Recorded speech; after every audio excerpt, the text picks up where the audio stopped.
दोस्तों, अगर आपसे कोई कहे कि इस देश की बेटियों को, खासकर हिंदू और क्रिश्चियन लड़कियों को टारगेट करके उनका ब्रेन वॉश, उनका धर्म परिवर्तन करवाया गया और उन्हें वो अवतार दे दिया गया जिन्हें हम आतंकवादी कहते हैं, तो क्या आप यकीन करेंगे? नहीं ना।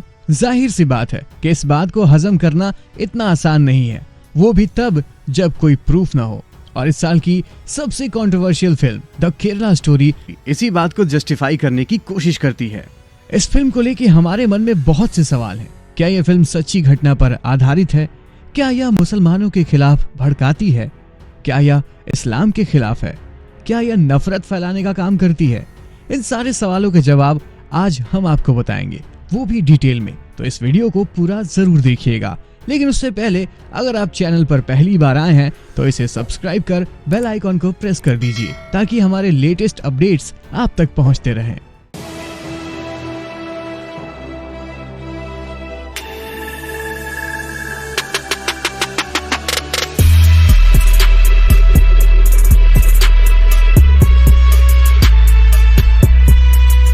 द केरला स्टोरी, यह कहानी है उन 3 हिंदू और क्रिश्चियन बेटियों की जिन्हें पार्टिकुलरली टारगेट करके पहले उनका ब्रेन वॉश किया जाता है, उसके बाद अपने ही हिंदू और क्रिश्चियन धर्म के खिलाफ उनके दिमाग में जहर भरा जाता है, फिर उन्हें लव जिहाद के जाल में फंसाकर प्रेग्नेंट किया जाता है, फिर उन्हें इस्लाम कबूल करने पर मजबूर किया जाता है, फिर उन्हें डंकी फ्लाइट्स यानी गैर कानूनी तरीके से सीरिया ले जाकर उन्हें ISIS का आतंकवादी या यूं कहा जाए उनका गुलाम बना दिया जाता है।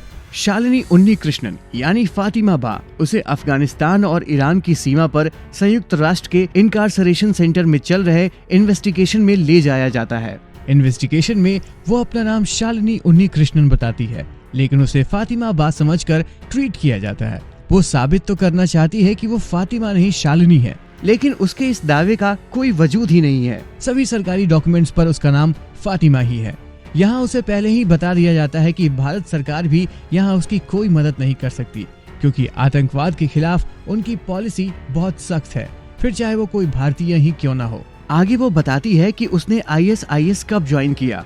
ये जानने से पहले उसे क्यों और कैसे ज्वाइन किया ये जानना पड़ेगा। बस यहीं से कहानी फ्लैशबैक में चली जाती है, जहां हम देखते हैं कि शालिनी उन्नीकृष्णन अपनी नर्सिंग की पढ़ाई के लिए एक कॉलेज ज्वाइन करती है। कॉलेज में एंट्री करते ही उसे वहां की दीवारों पर फ्री कश्मीर, आर्टिकल 370 हटाओ, याकूब मेनन जिंदाबाद ऐसे तमाम एंटी नेशनल स्लोगन्स लिखे रहते हैं। हालांकि फ्रेशर्स पार्टी में कॉलेज की प्रिंसिपल कहती हैं कि इन एंटी नेशनल स्लोगन्स का कॉलेज से कोई लेना देना नहीं है, उसे बाहर के लोगों ने आकर लिखा है। हालांकि एक नर्सिंग कॉलेज में, खासकर लड़कियों की फैकल्टी में बाहर के लोग घुसेंगे कहां से, इसका कोई एक्सप्लेनेशन नहीं दिया गया है। यहीं पर शालिनी सहित तीनों लड़कियों को टारगेट कर लिया जाता है। आसिफा बा नाम की एक हिजाब पहनी हुई लड़की उनकी रूममेट बनकर आती है। आते ही वो उन तीनों लड़कियों के मन में उनके घर, परिवार, धर्म और समाज के खिलाफ जहर घोलना शुरू कर देती है। वो उन्हें बताती है कि सारे भगवानों में अल्लाह ही सबसे बड़े हैं। जो उनके बताए रास्ते पर चलता है, यानी कि जो इस्लाम को मानता है, उसे जन्नत नसीब होता है, और जो उन्हें नहीं मानता है उसे दोज़ख यानी कि नर्क नसीब होता है। वो अल्लाह को भगवान शिव, राम, कृष्ण और जीसस से कंपेयर करती हुई कहती है कि जीसस गॉड के बेटे थे। जो गॉड खुद अपने बेटे को नहीं बचा पाए, वो तुम्हें क्या बचाएंगे। शिव जी माता पार्वती के पार्थिव शरीर को लेकर पूरे भारत में रोते रोते घूम रहे थे। राम जी खुद एक भगवान है, लेकिन सीता माता को रावण से नहीं बचा पाए। तो जो भगवान अपनी पत्नी को नहीं बचा पाया, वो तुम्हें क्या बचाएगा। कृष्ण जी को हर लड़की से प्यार हो जाता है। ऐसी छिछोरों वाली हरकतें कौन सा भगवान करता है। ऐसी तमाम वाहियात बातों को, जिनका कोई लॉजिक नहीं है, उनके दिमाग में भरने की कोशिश करती है। वो उन्हें आगे बताती है कि हिजाब पहनने वाली लड़की के साथ कभी कोई गलत काम नहीं होता है। हालांकि यहाँ पर सब पहले से ही प्लान्ड था कि उन लड़कियों पर मेंटली प्रेशर बनाना है, और उन्हें भी लगने लगता है कि अगर वो हिजाब में ही सेफ है तो अब से हिजाब ही पहनेगी। लेकिन यहाँ पे एक क्रिश्चियन लड़की जो कि अपने धर्म के प्रति कट्टर रहती है, वो इस जाल में नहीं फंसती है। इसी कारण से बाद में उसे किडनैप करके करीब 25 से 30 बार उसका रेप कर दिया जाता है। हिजाब पहनकर जब वो घर जाती हैं तो उन्हें वहाँ काफी विरोध झेलना पड़ता है। घर परिवार का बर्ताव उन्हें पसंद नहीं आता है और वो वापस हॉस्टल आ जाती हैं। आसिफा अपने अगले मकसद की तरफ बढ़ती है। वो उन्हें मुसलमान लड़कों से मिलवाती है जो उन्हें लव जिहाद के जाल में फंसाते हैं और उनके साथ रिलेशनशिप में आते हैं। यहाँ सिर्फ लव जिहाद ही नहीं बल्कि नारकोटिक्स जिहाद भी शामिल है, क्योंकि यहाँ उन्हें एक ड्रग दिया जाता है जो उनकी सोचने समझने की क्षमता को पूरी तरह से खत्म कर देता है। रिलेशनशिप में आने के बाद शालिनी प्रेग्नेंट हो जाती है। यह सुनते ही उसका बॉयफ्रेंड भाग जाता है। फिर उसे एक मौलवी के कहने पर मजबूरन अपने बच्चे को बचाने के लिए इस्लाम कबूल करके किसी दूसरे मर्द के साथ निकाह करना पड़ता है। निकाह के बाद वो हनीमून मनाने श्रीलंका चली जाती है। दरअसल हनीमून तो सिर्फ एक बहाना था। उसे श्रीलंका के रास्ते अफगानिस्तान होते हुए सीरिया ले जाया जा रहा था। सीरिया पहुंचकर वो बच्चे को ऐसी जगह पर जन्म देती है जहां रहने और खाने तक का अकाल पड़ा था। शरिया कानून के तहत उससे उसका बच्चा छीन लिया जाता है। किसी तरह वो संघर्ष करके वहां से भाग निकलने में कामयाब होती है और अमेरिकन आर्मी के द्वारा पकड़ी जाती है। इनकार्सरेशन सेंटर में ट्रायल करके उसे आजीवन कारावास की सजा सुनाकर जेल भेज दिया जाता है। वो इस उम्मीद में तो होती है कि उसकी फैमिली और भारत सरकार उसकी मदद जरूर करेगी और उसके बच्चे को भी जरूर ढूंढ लेगी, लेकिन फिल्म यहीं पर बिना किसी निष्कर्ष के खत्म हो जाती है। फिर हमें मिलवाया जाता है असल जिंदगी के उन पीड़ितों और उनके परिवारों से जो इस घिनौने काम का शिकार हो चुके हैं। जो लोग प्रूफ के लिए भौंक रहे हैं, यह उनके लिए पेडिग्री के समान है। और जैसा कि इस फिल्म में दिखाया गया है, यह बात भी सच है। ब्रेन वॉशिंग और धर्म परिवर्तन कोई एक दिन में होने वाली चीज नहीं है, बल्कि सालों साल चलने वाला एक प्रोसेस है। विक्टिम पर फिजिकली, इमोशनली और मेंटली ऐसा प्रेशर बनाया जाता है कि वो अपनी मर्जी से खुद ही धर्म परिवर्तन करने के लिए तैयार हो जाती है। उनके सोचने समझने की क्षमता ही पूरी तरह से खत्म हो जाती है। वो कठपुतली की तरह बन जाती हैं। फिर उनका मालिक उनसे चाहे जो करवाए।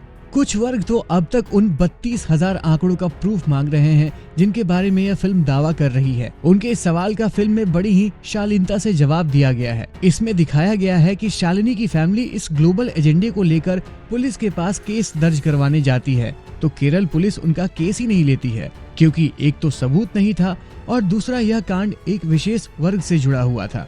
यह एक बहुत बड़ा जवाब है उस सवाल का कि आखिर 32,000 वाले आंकड़े कहाँ हैं। जब केस दर्ज ही नहीं होगा तो आंकड़े कहां से बनेंगे। ये सारे अनऑफिशियल्स नंबर हैं जिन्हें फिल्म मेकर्स ने रिसर्च करने के बाद ही बताया है। यह धर्म परिवर्तन कोई 1-2 दिन में होने वाला काम नहीं है। सालों साल लगते हैं विक्टिम को फिजिकली और मेंटली मजबूर करके ब्रेन वॉश करने के लिए, और यह काम इतनी बारीकी और सफाई से होता है कि कोई सबूत ही नहीं मिलता। विक्टिम के साथ साथ उसके सारे सबूत भी कन्वर्ट हो जाते हैं, इसीलिए इन्वेस्टिगेशन के बाद कोई भी ठोस चीज नहीं मिलती है। हालांकि यह धर्म परिवर्तन का खेल सिर्फ केरल में नहीं, भारत के हर एक राज्य और दुनिया के हर एक कोने में हो रहा है। यूएस और यूके के कॉलेज में तो हिंदू फोबिया अपनी चरम सीमा पर है। वहाँ के हिंदू स्टूडेंट्स को काफी प्रताड़ित किया जा रहा है, उन्हें मारा पीटा जा रहा है, उन पर दबाव बनाया जा रहा है, भारत के प्रति दुश्मनी को उनके लोगों से निकाला जा रहा है। और ये सारी बातें किसी से छिपी नहीं है, सबको पता है, लेकिन कोई ध्यान ही नहीं देना चाहता जब तक बात खुद पर ना आ जाए। आप एक सच को दबाने की कोशिश करेंगे तो 100 सच खुद ही बाहर आ जाएंगे। इस बात से कोई इनकार नहीं कर सकता कि देश की हर आतंकी गतिविधियों का लिंक केरल से ही मिलता है। भगवान की धरती शैतानों की धरती बनकर रह गई है।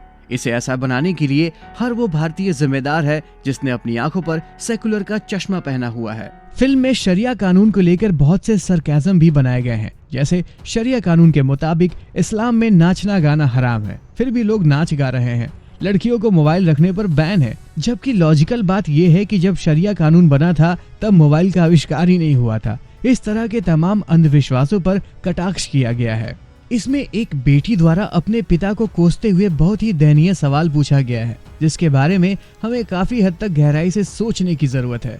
घर वापसी करने के बाद वो अपने पिता से पूछती है, आपने मुझे देश दुनिया की सारी बातें बताई, लेकिन कभी ये नहीं बताया कि धर्म क्या है, इसके मायने क्या है।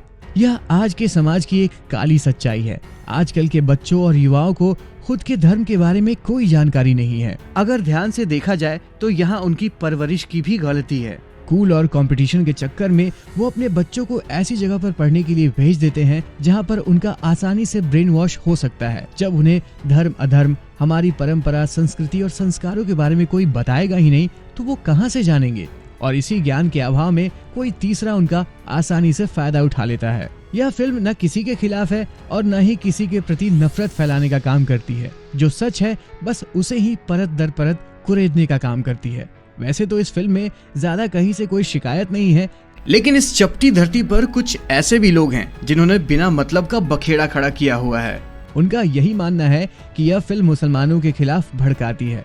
यहाँ एक बात जान लीजिए, जब आप सच्ची घटनाओं पर फिल्में बनाते हैं तो आपकी पहली जिम्मेदारी होती है कि पूरी ईमानदारी के साथ उस कहानी को बताना। सच्चाई भले ही कितनी कड़वी क्यों ना हो, लेकिन आप उसे झुठला नहीं सकते। लेखक और निर्देशक होने के नाते आपकी पहली और आखिरी जिम्मेदारी बनती है उस कहानी के प्रति ईमानदार बने रहना। दुनिया को छुपा हुआ सच दिखाना ही पड़ता है, और उसे देखने के बाद जब किसी को खुद पर शर्म आए तो यह आपकी समस्या नहीं है। अतः आप सबसे अनुरोध है कि इस भयानक सच को जरूर देखें और दूसरों को देखने के लिए भी प्रेरित करें, क्योंकि कभी कभी सच एक फिक्शन से भी ज्यादा डरावना होता है। तो अगर आपने इस फिल्म को देख लिया है तो अपना एक्सपीरियंस हमारे कमेंट बॉक्स में जरूर शेयर कीजिएगा। और अगर आपको ये वीडियो पसंद आया हो तो इसे लाइक, कमेंट, शेयर और चैनल को सब्सक्राइब कर दीजिएगा। मिलते हैं अगले वीडियो में। जय हिंद, जय श्री राम।